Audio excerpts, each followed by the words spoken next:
va passer évidemment à la loi immigration. Coup de théâtre hier à l'Assemblée nationale. Les députés ont rejeté le texte avant même le début de son examen. Gérald Darmanin concède un échec. Jonathan Dupriez. Pour 270 contre 265. L'Assemblée nationale a adopté. Dans une ambiance électrique, le texte immigration est rejeté à 5 voix près par l'Assemblée nationale, avant même d'avoir pu être examiné. Hier, dans l'hémicycle du Palais Bourbon, le vote de la motion de rejet a pris des allures de déroute pour le ministre de l'Intérieur, chargé depuis des mois de trouver une majorité pour porter sa réforme. Vous étiez à l'Élysée, dans le bureau du président de la République. Vous lui avez présenté votre démission. Oui. L'a-t-il accepté ou refusé ? Non, le président de la République l'a refusé. Je constate que l'alliance des contraires, du RN, DLR, de la NUPES, qui pensent absolument différemment. Certains veulent beaucoup plus d'immigration, d'autres plus du tout.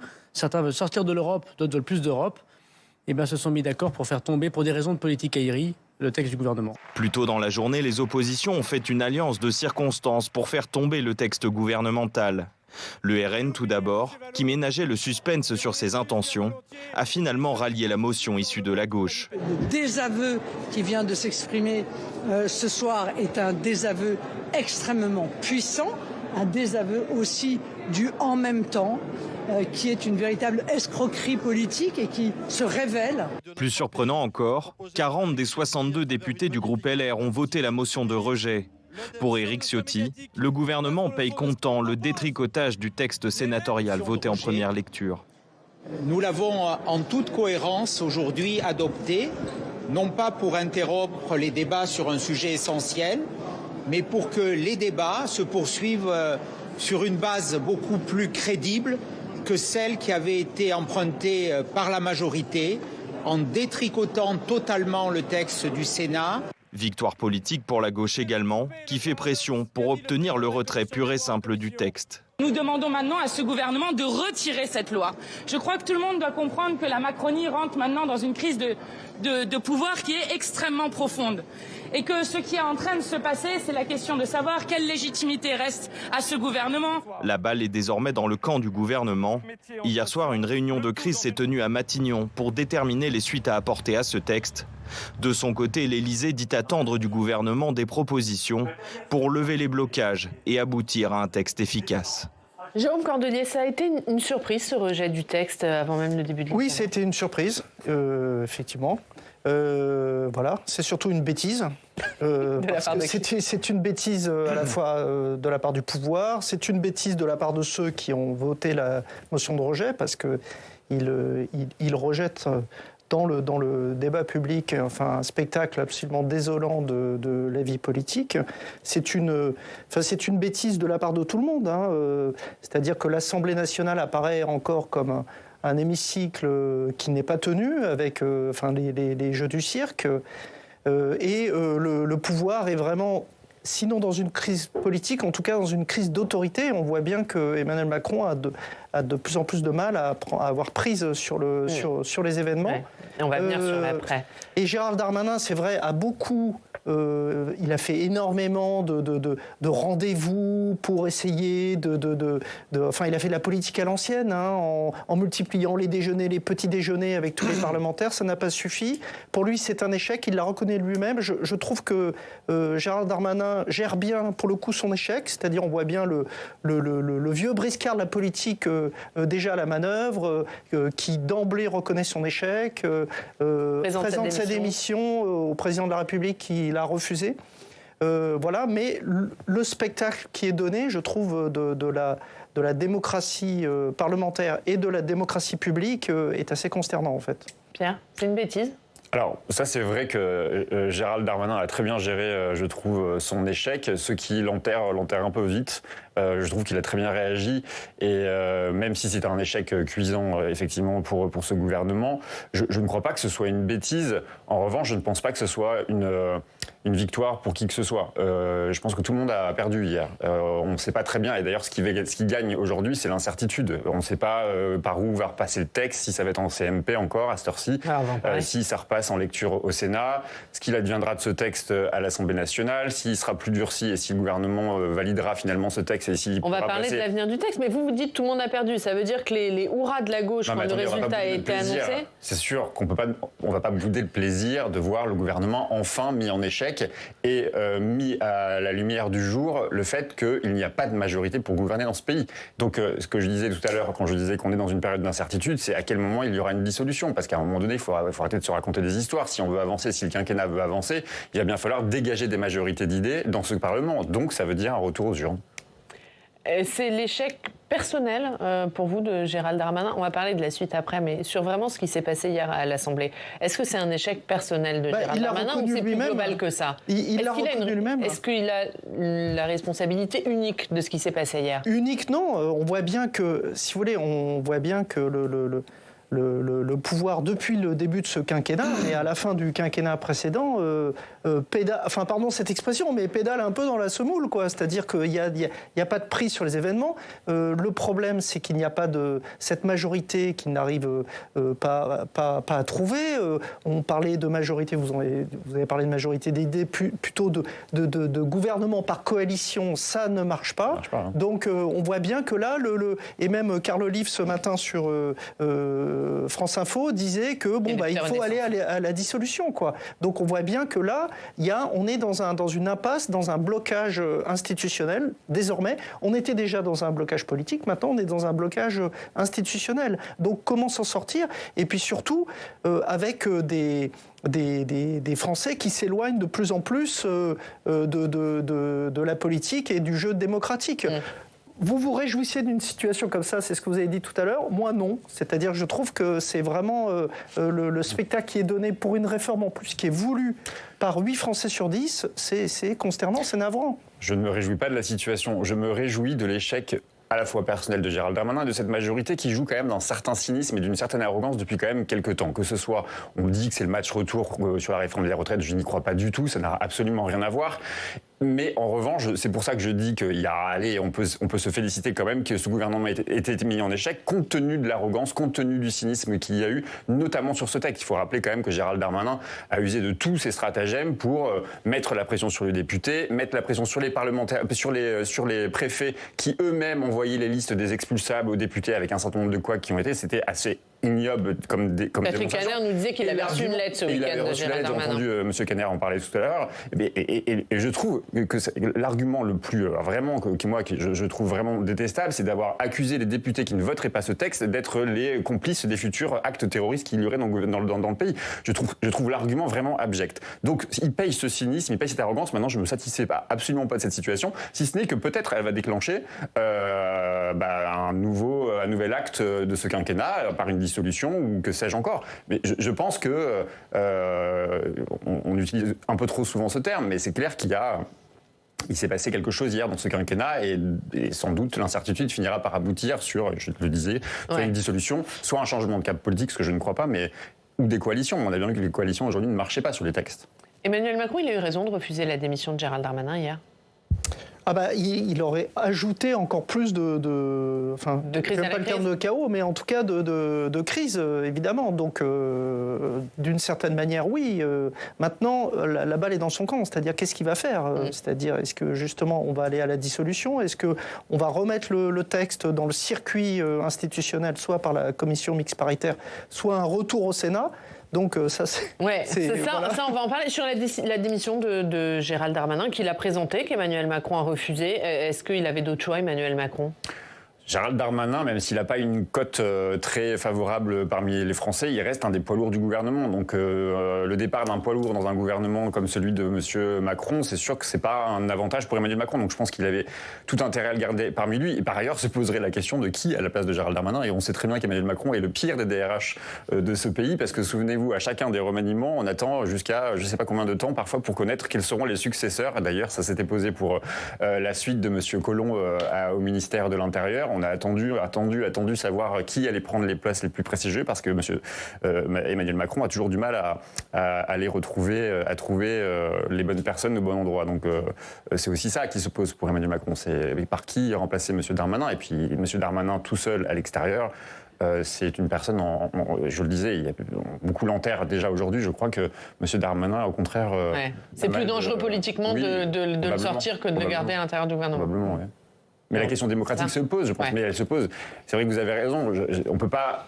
C'est pas très glorieux de voir des députés s'enthousiasmer d'une défaite comme celle-là hier, mais notamment à gauche, la gauche rappelle quand même qu'on est dans une crise institutionnelle presque de régime, parce que on voit bien qu'aujourd'hui on peut pas gouverner. Vous disiez c'est une erreur ou c'est peut-être une bêtise. La bêtise, c'est considérer que le débat parlementaire il se réduit à des 49-3 en permanence. Ça fait une vingtaine de 49-3, c'est un problème quand même démocratique important. Est-ce que c'est tant que ça une victoire de la gauche qui s'est passée hier? Parce que maintenant le seul texte qui reste, c'est le texte du Sénat qui est beaucoup plus dur que le texte qui était sorti de la commission des lois de l'Assemblée. C'est la raison pour laquelle je vous dis que personne ne ressort gagnant hier, et je ne pense pas que la gauche soit prête à une dissolution non plus. Demain, s'il y avait une dissolution, j'ose imaginer les discussions entre Jean-Luc Mélenchon, les amis de Jean-Luc Mélenchon, les socialistes, les écologistes et les communistes qui s'engueulent en permanence et qui demain repartiraient en campagne sous une forme de NUPES améliorée. Je n'y crois pas du tout. Jean-Luc Mélenchon pourrait avoir envie de reprendre sa revanche et dire nous partons tout seuls en campagne contre tout le monde, et donc du coup pas d'accord, et donc des compétitions dans les circonscriptions. Personne n'est prêt à une dissolution, je crois. Donc la gauche encore moins. Donc je crois que la gauche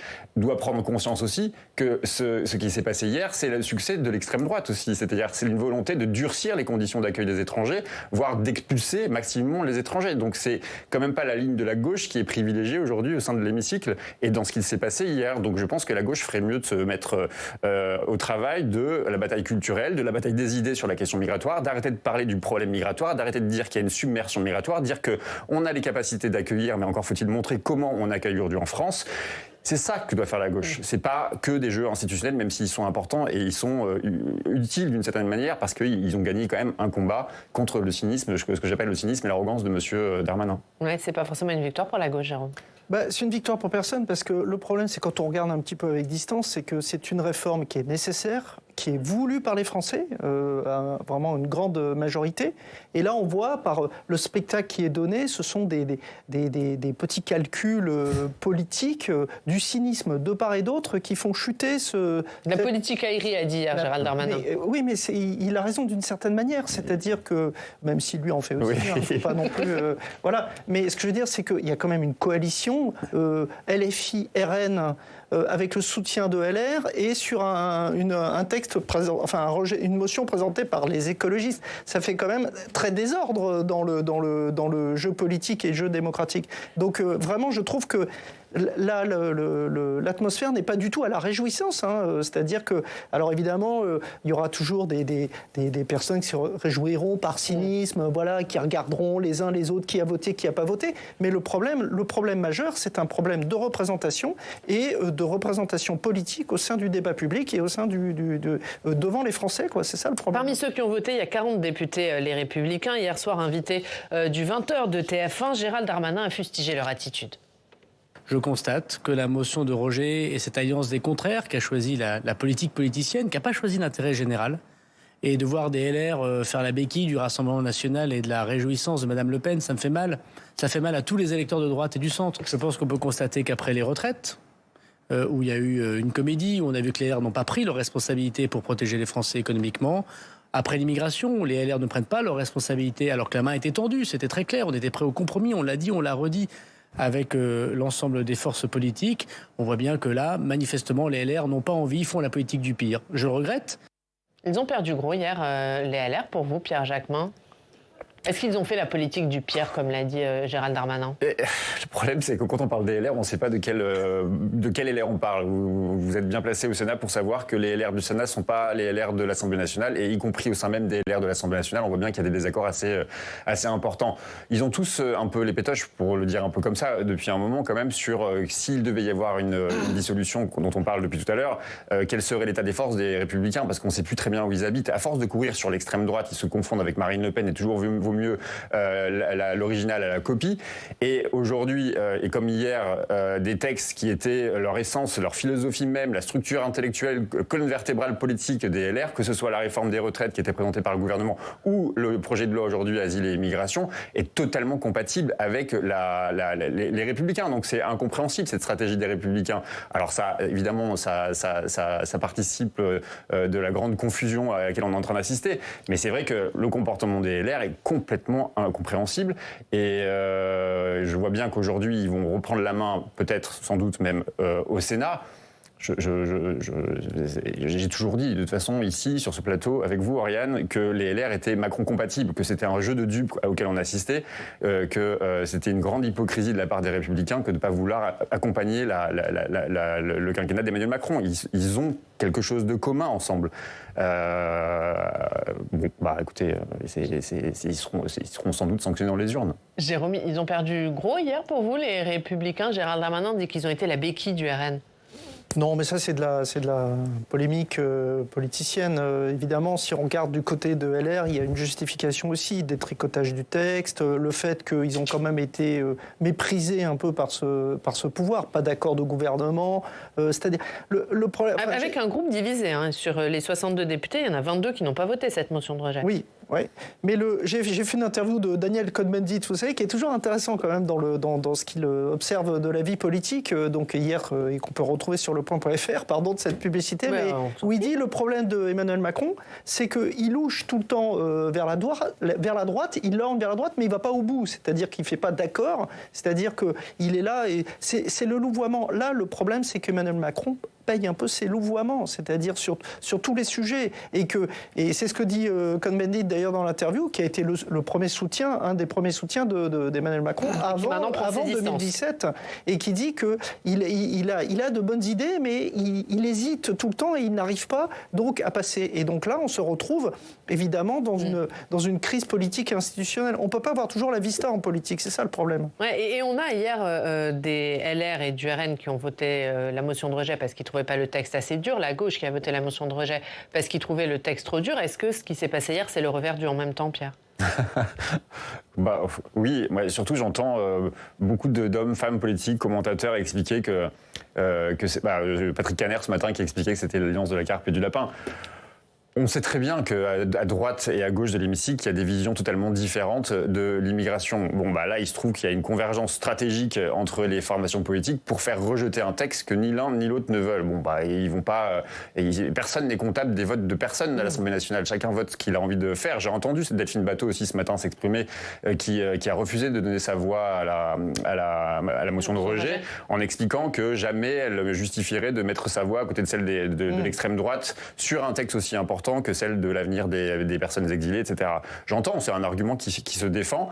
Le reste que, de toute façon, si ce texte n'avait pas été adopté, le texte aurait été sans doute redurci, reconsidéré au Sénat. Donc, moi, ce que j'entends dans ce qui s'est passé, c'est qu'on voit bien qu'il y a deux visions aujourd'hui de la question migratoire qui s'imposent sur les bancs de l'hémicycle, et que la gauche n'est pas très audible sur la question migratoire et qu'elle ferait mieux, ce que je disais tout à l'heure, d'éclaircir son discours et de proposer un autre son de cloche sur la question migratoire. Moi, je pense qu'il n'y a pas deux visions qui s'affrontent. Il y a plusieurs visions, et c'est d'ailleurs un des problèmes. C'est-à-dire qu'il y a aussi une gauche réaliste. Il y a une gauche qui est pour l'accueil de tout le monde. Il y a une gauche réaliste de gouvernement qui est beaucoup plus qui est incarnée par des gens comme Manuel Valls, Gérard Collomb. Mais je ne connais pas de gens de gauche à l'Assemblée nationale qui sont pour un accueil de tout le monde. Dans les rangs LFI, il y a quand même des gens qui sont quand même...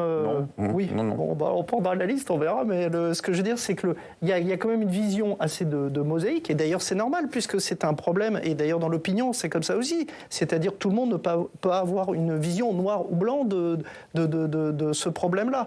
Et donc, et le problème, c'est que là, qu'est-ce qui est renvoyé dans l'opinion, c'est que, comme image, c'est que voilà des gens qui refusent de débattre du texte, avec des sujets qui sont très, très importants dans l'hémicycle, et qui d'emblée refusent de débattre. Donc c'est un peu, ça paraît aberrant pour une bonne partie de l'opinion. Et Alex, la question qui se pose maintenant, c'est après ce rejet, que va devenir ce texte? Qu'est-ce qui va se passer pour ce projet de loi? Eh bien, comme hier soir, Gérald Darmanin a balayé l'hypothèse d'un retrait pur et simple de ce projet de loi immigration, ce que ne souhaitaient pas d'ailleurs les députés de la majorité présidentielle, eh bien maintenant, il reste deux scénarios possibles. Premier scénario, le texte repart directement au Sénat pour une seconde lecture. On le rappelle, les sénateurs ont déjà examiné ce projet de loi immigration et la majorité de droite l'a durci. On va en parler dans un instant de ces durcissements. Second scénario possible, le gouvernement convoque une commission mixte paritaire. 7 députés et 7 sénateurs qui doivent se mettre d'accord sur une version commune du texte. Dans cette commission mixte paritaire, eh bien, les 5 parlementaires de la majorité présidentielle vont devoir se mettre d'accord avec les 5 parlementaires des Républicains et des centristes qui souhaitent durcir ce projet de loi immigration. Et justement, que demande les LR dans ce projet de loi ? Eh bien, c'est simple, il suffit de regarder le projet de loi qui avait été modifié par la majorité de droite et du centre du Sénat en novembre sur la mesure phare, les régularisations des travailleurs sans papier dans les métiers en tension. Eh bien, ce texte issu du Sénat prévoyait que ces régularisations devaient se faire uniquement au cas par cas, selon le pouvoir discrétionnaire du préfet et après un contrôle de critères très stricts. Et puis, les Républicains veulent aussi que des quotas d'immigration soient fixés chaque année par le Parlement. Ils souhaitent durcir les conditions du regroupement familial et que l'aide médicale d'État qui permet de soigner les étrangers en situation irrégulière soit transformée en aide médicale d'urgence avec un panier de soins restreint. Et cette dernière mesure, eh bien, c'est une ligne rouge inacceptable pour la majorité présidentielle. Donc on le rappelle, Emmanuel Macron a chargé hier soir Gérald Darmanin et Elisabeth Borne de trouver une voie de passage sur ce texte pour essayer d'accorder majorité et les Républicains. Est-ce qu'il a intérêt à repartir au combat parlementaire tout de suite, Gérald Darmanin, sur ce texte ? Moi, je pense pas. Je pense que le texte devrait être retiré. Je pense que il y a besoin d'un texte, il y a besoin d'un débat sur la question migratoire, mais il y a besoin de repenser les termes qui sont utilisés. Vous voyez bien que l'angle d'attaque d'un projet de loi comme celui-là, comme tous les projets de loi sur les questions d'asile et d'immigration, c'est toujours pour associer la question de l'étranger à l'insécurité, au danger, comme si le danger ne venait que de l'extérieur de nos frontières. Et c'est cette entrée en matière qui ne va pas, en fait. On peut proposer au débat parlementaire une autre voie, un autre discours sur la question migratoire. Et c'est en ça que peut-être je peux me réjouir que le texte ait été repoussé à l'Assemblée nationale, parce qu'on aurait entendu l'extrême droite, on aurait entendu une partie du gouvernement, une partie de la droite avoir ce type de discours très stigmatisant sur les étrangers. Et alors certes, il faut être ferme sur des faits de délinquance, sur des faits de violence, de projets d'actes terroristes. Mais même moi, quand je dis ça, c'est-à-dire que je vais de l'immigration directement au projet terroriste. Et donc, pour moi, la question migratoire se pose en d'autres termes. Vous dites qu'une partie de la gauche proposerait que tout le monde soit accueilli. Oui, je pense qu'on a les conditions, on a les moyens d'accueillir aujourd'hui les personnes pas nombreuses, franchement pas nombreuses, qui demandent l'asile dans notre territoire. Encore faut-il que la puissance publique, les pouvoirs publics, les politiques publiques mettent de l'argent sur la construction d'hébergements, propose aux étrangers qui arrivent sur notre territoire de travailler, de non pas d'attendre 6 mois et d'être pris par des entreprises qui font du travail au black, des travailleurs sans papier. Et il y a tout ça à mettre en place. C'est davantage vers ce sens-là qu'il faut réfléchir à un nouveau projet de loi d'asile et d'immigration, mais certainement pas comme on le fait depuis 10 ans, une dizaine d'années, où on réduit de plus en plus ce qui est une tradition française, c'est-à-dire le droit d'asile et les conditions d'accueil dignes des étrangers qui viennent parce que des règlements du monde, guerre, famine, des règlements climatiques. Nous sommes responsables, nous, pays du Nord, des mouvements de population. Donc on doit y prendre plus que notre part. Jérôme ? Oui, le texte mérite évidemment d'être débattu dans toutes ses moutures. C'est-à-dire, il faut un débat. De toute façon, il faut une réforme. À partir de la version du Sénat, du coup. Mais il faut une réforme de l'immigration. On a fait 30 lois depuis 1980. On a un développement, une multiplication par 3 des flux migratoires en Méditerranée. 25% de permis de séjour de plus qu'en 2007. En 2017, enfin, je veux dire, il y a une explosion. Donc, il y a un problème. Il y a un problème qui est important, qui est majeur. Et donc, ce texte, moi, je ne serais pas aussi radical que vous. C'est-à-dire que je pense qu'il y a aussi des choses dans ce texte. Ce texte a quand même été travaillé. Il y a des moutures intéressantes. Il y a tout un volet aussi sur l'intégration. C'est pas uniquement faire de l'immigré le bouc émissaire de la France. Hein. Enfin, je trouve qu'il y a des raccourcis un peu caricaturaux. Mais donc, vous avez entendu beaucoup parler, là, dans le débat parlementaire, de la question de l'accueil, de l'apprentissage de la langue française, de la possibilité de travailler. D'abord, il n'y a pas eu de débat à l'Assemblée, donc déjà, ça raccourcit l'affaire. Dans le débat parlementaire, je vous ai dit. Oui, le débat parlementaire, ça comprend le Sénat. Et puis, vous avez entendu quand même des députés réagir sur les propositions qui étaient celles du Sénat, quand même. Ça pose une question aussi sur le débat de la démocratie d'opinion. C'est-à-dire qu'on ramène souvent à des caricatures. Donc voilà, quand on regarde le texte dans son ampleur, il y a tout un volet sur l'intégration. C'est important. Mais ce qui est important, c'est que le débat ne soit pas justement ravaudé. Et donc c'est ça qui est important. Et d'un point de vue ensuite, pour répondre juste à votre question, c'est que d'un point de vue politique, Gérald Darmanin, évidemment, a intérêt à remettre ce texte sur le. On suivra évidemment ce que devient ce texte et il est à la une de beaucoup de vos quotidiens régionaux ce matin.